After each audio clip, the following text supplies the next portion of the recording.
जब भी आप किसी प्राइवेट हॉस्पिटल में जाते हैं तो उसका बोर्ड पढ़ के आप समझते हैं कि यहाँ तो अच्छा इलाज होगा, बढ़िया केयर मिलेगी, फलाने ने बताया था कि ये हॉस्पिटल अच्छा है।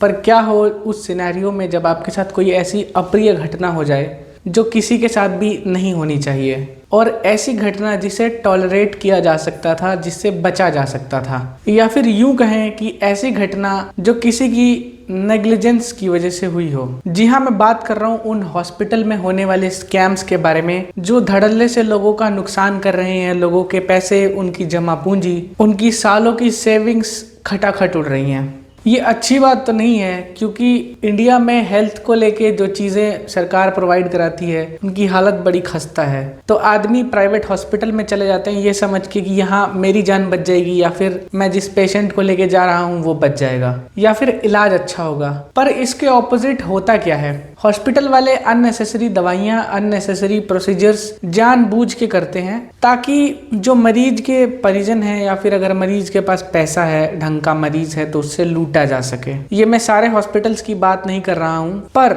मैं 90%, 90 से ऊपर हो सकती है ये परसेंटेज, 90 से नीचे नहीं होगी। और बहुत कम ऐसे हॉस्पिटल हैं जो बोलते हैं कि हम बहुत साफ सुथरा काम करते हैं। मेरा कहने का मतलब है, बोल तो सारे हॉस्पिटल देंगे पर साबित नहीं कर पाएंगे। और बहुत सारे ऐसे हॉस्पिटल होते हैं जो अपना एडवर्टाइजमेंट, प्रचार इस तरह से करते हैं जैसे कि ऐसा हॉस्पिटल सिटी में है ही नहीं कोई। हो सकता है वहाँ कुछ चीज़ों को लेके इलाज अच्छा किया जाता हो, पर लूट मार हर जगह मचा रखी है। नॉर्मल एग्जाम्पल के लिए आपको मैं एक स्टोरी बताता हूँ। एक हमारे फैमिली फ्रेंड हैं जो कि डॉक्टर हैं। तो डॉक्टर साहब के पास मैं काफी दिन तक आता जाता रहा। बहुत ही बढ़िया, एकदम मधुर स्वभाव के आदमी हैं। तो उनके पास जब बड़ी बड़ी कंपनीज की मेडिसिन देने डिस्ट्रीब्यूटर्स वगैरह आते थे तो उनको एक ना रजिस्टर डायरी टाइप पकड़ा के जाते थे ब्रांड का, और उसमें मेंशन होता था कि अगर आप ब्रांड के इतने बॉक्सेस वापस करते हैं तो आपको ये इनाम मिलेगा, जितने ज्यादा बॉक्सेस उतना बड़ा इनाम।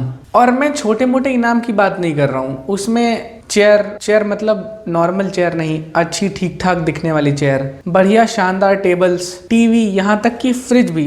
और ऐसी कौन सी कंपनीज हैं ये मुझे आप लोगों को बताने की जरूरत नहीं है, ऐसी बड़ी कंपनीज बहुत सारी हैं। इसका सीधा मतलब ये है कि डॉक्टर कई बार क्या करते हैं कि जिन दवाइयों का उपयोग नहीं भी करना चाहिए या फिर उनसे बचा जा सकता है, स्टिल उसी दवाई को प्रमोट करते हैं। या फिर कोई ऐसी दवाई जो क्वालिटी में उससे अच्छी है और सस्ती है, उसे छोड़ के उन दवाइयों को प्रमोट करने की कोशिश करते हैं जो दवाई से उनको कमीशन ज्यादा मिलता है। ये तो हो गया नॉर्मल और छोटे लेवल का स्कैम। अब मैं आपको बताता हूँ हॉस्पिटल वाले क्या कांड करते हैं। मान लीजिए कि आपके घर में कोई महिला प्रेग्नेंट है, उसे आप हॉस्पिटल ले गए। तो डिलीवरी दो टाइप की होती है, एक नॉर्मल और एक सीजर प्रोसेस। हॉस्पिटल वाले क्या करते हैं, नॉर्मल डिलीवरी अवॉइड करके सीजर प्रोसेस कर देते हैं। इससे क्या होता है, ऑपरेशन करने की फीस तो वो वसूलते ही हैं, दूसरा वहाँ ऑपरेशन के बाद आपको मरीज को रोकना पड़ता है। तो हॉस्पिटल वाले मनमाना चार्ज वसूलते हैं और लोग चाहते हैं कि हमें ढंग की और ठीक ठाक सहूलियत मिले। यही नहीं, एक बड़ा सवाल है कि लोग प्राइवेट हॉस्पिटल में जाते क्यों हैं। अब इसमें लोगों की भी गलती नहीं बता सकता मैं। इंडिया में हेल्थ का इंफ्रास्ट्रक्चर बहुत जगह पर एकदम खस्ता हालत में है। एग्जाम्पल के लिए मैं आपको बताता हूँ, मेरा होम टाउन जो है वो बलिया है।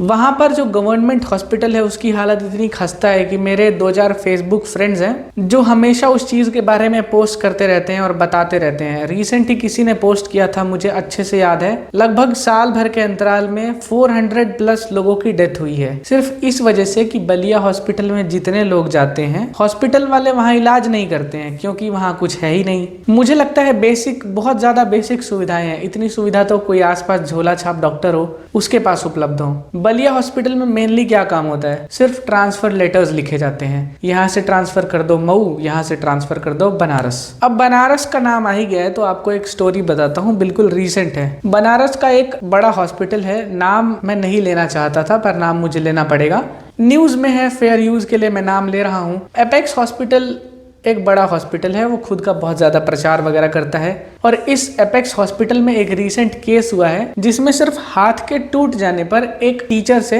2.5-3 लाख रुपए के आसपास की वसूली हुई है। ऐसा मैं क्यों कह रहा हूँ, सिर्फ हाथ टूटने पर इतने पैसे कौन सा हॉस्पिटल लेता है, ये मुझे समझ नहीं आ रहा। दूसरी बात एक और है कि पेशेंट की डेथ भी हो गई है। ये चीज एक्सप्लेन करने के लायक है नहीं। हालांकि परिजन लोग तो ये भी बता रहे हैं कि आईसीयू में रखा गया, और भी दुनिया भर की बहुत सारी बातें आ रही हैं। वहाँ के स्थानीय लोग भी एपेक्स हॉस्पिटल के बारे में कुछ बहुत ज्यादा अच्छा नहीं बोल पा रहे हैं। बहरहाल हॉस्पिटल का हाल तो हॉस्पिटल वाले जाने। और ये सिर्फ एक हॉस्पिटल एपेक्स हॉस्पिटल की बात नहीं है, जितने हॉस्पिटल हैं, मान लीजिए अगर वाराणसी में 100 हॉस्पिटल हैं तो उसमें 90+ हॉस्पिटल में बहुत सारे लोग ऐसे हैं जो गड़बड़ करते हैं। कई बार पूरा हॉस्पिटल मैनेजमेंट मिला हुआ होता है, कई बार सिर्फ कुछ डॉक्टर्स या फिर कुछ लोग मिलके ऐसे स्कैम्स को अंजाम देते हैं। और नतीजा क्या होता है, इसके बदले में सिर्फ पैसे नहीं मिलते, लोगों की जिंदगी भी चली जाती है। यही नहीं, इंडिया और देश विदेश में बहुत सारे ऐसे डॉक्टर्स हैं जो अपनी डिग्रीज, अपनी स्किल का फायदा बहुत अच्छे से उठा रहे हैं। और इस तरह की न्यूज आती तो है पर बहुत कम आती है कि डॉक्टर्स ने फलाने लोगों की मदद की, इन डॉक्टर ने इन व्यक्ति की मदद की। देखिए एक बात तो मैं आपसे साफ कहना चाहूंगा, लोग समझते हैं कि डॉक्टर बनने के लिए सिर्फ डिग्री लगती है और ठीक ठाक एक्सपीरियंस। पर मैं आपसे ये कहना चाहता हूँ कि डिग्री के बिना डॉक्टर बनना तो इम्पॉसिबल है ही, एक्सपीरियंस भी अच्छी बात है, पर सबसे पहले आप एक इंसान हैं। किसी भी धर्म और जाति का आदमी हो, दूसरों की जान बचाने को पुण्य समझता है। मुझे समझ नहीं आता ऐसे डॉक्टर्स किस दुनिया के हैं जिन्हें ये बेसिक चीज समझ नहीं आती। ये तो बेसिक रूल ऑफ नेचर है, कोई परेशानी में है तो आप उसकी हेल्प कर सकते हैं। अरे एटलीस्ट अगर आप हेल्प नहीं कर रहे हैं तो उसकी मजबूरी का फायदा तो मत उठाइए, लूटिए तो मत महाराज, थोड़ा तो शर्म कीजिए। डॉक्टर भगवान का रूप होते हैं पर भगवान नहीं होते हैं, खासकर आप जैसे डॉक्टर्स तो बिल्कुल भी नहीं जो लोगों को लूटते हैं। और सिर्फ इस तरह के डॉक्टर्स ही नहीं, बहुत सारे हॉस्पिटल मैनेजमेंट वाले ऐसे हैं जो ऐसा बिल पकड़ाते हैं जिसमें सीधा लमसम अमाउंट होता है। अरे लमसम अमाउंट क्या होता है, आइटमाइज्ड बिल प्रोवाइड कीजिए ताकि पता चले किस चीज के लिए कितना चार्ज किया गया। अननेसेसरी मेडिसिन रिकमेंड कर देते हैं, डॉक्टर रिकमेंडेड बोल के दुनिया भर के टेस्ट करवा देते हैं जिनकी जरूरत भी नहीं है। मैं कोई मेडिकल एक्सपर्ट नहीं हूं, पर अगर आप मेडिकल लाइन के बारे में जानते हैं, इसके बारे में जुड़े हुए हैं, तो आपको अच्छे से पता होगा कि मैं जो बोल रहा हूं वो 100% सच है। ऐसा क्यों? क्योंकि मैं अपना होमवर्क करके आया हूँ। ऐसा होमवर्क कि अगर मैंने पूरा बता दिया तो बहुत सारे डॉक्टर्स ऐसे होंगे जो मेरी बातों से ऑफेंड हो जाएंगे, पर मुझे ऐसी चीजों से कोई फर्क प्रभाव पड़ने वाला है नहीं। और मैं उन जैसे डॉक्टर्स को वार्निंग तो देता ही हूँ, ऐसे हॉस्पिटल मैनेजमेंट की भी कड़ी निंदा करता हूँ, पर ऐसे जो डॉक्टर्स हैं जो लोगों की मदद करते हैं, जो आज भी मानव धर्म को जिंदा रखे हुए हैं और डॉक्टर भगवान का रूप होते हैं, ऐसी चीजों को साबित करने में लगे हुए हैं, ऐसे डॉक्टरों की सराहना कौशिक दूत करता है। और मैं आपसे कहना चाहता हूँ कि आप बहुत अच्छा कर रहे हैं। अगर आपकी वजह से किसी एक जिंदगी पर भी पॉजिटिव प्रभाव पड़ता है तो आपका डॉक्टर बनना सफल है। जिंदगी आपके हाथ में नहीं है, पर एटलीस्ट आप प्रयास कर सकते हैं किसी के मजबूरी का फायदा ना उठाकर। और ऐसे बहुत सारे स्कैम्स हॉस्पिटल इंडस्ट्री में हो रहे हैं। अगर आप भी ऐसे स्कैम्स को फेस कर रहे हैं तो यही साइन है, यही समय है। मैं बोलता हूं, आप भी बोलिए, इन सब चीजों का विरोध कीजिए। अगर आपको ये रिपोर्ट पसंद आई है तो आप चैनल को सब्सक्राइब कर सकते हैं। मैं आपसे फिर मिलूंगा जब इस तरह का कोई स्कैम होगा, आपको कोई बेवकूफ बनाने की कोशिश करेगा। तो मैं आपसे कहना चाहता हूं कि कौशिक दूत हमेशा इस तरह की जनरल अवेयरनेस की वीडियोस के साथ और आपके साथ और आपके अपनों के साथ हमेशा खड़ा है। ऐसी चीज़ों का ध्यान रखिए, अपनी सुरक्षा कीजिए, अपनों की सुरक्षा कीजिए। अगर आप ऐसी चीज़ों को रिपोर्ट करना चाहते हैं तो लीगल हेल्प लीजिए, अपनी रिसीट्स संभाल के रखिए, वो एविडेंस के रूप में आपकी सहायता हमेशा करेंगी। और फिर भी अगर आपको कोई नहीं सुनता है तो कौशिक दूत आपके लिए है। आप हमें ईमेल लिख सकते हैं kaushiktdoot@gmail.com। हम आपकी सहायता हमेशा करेंगे।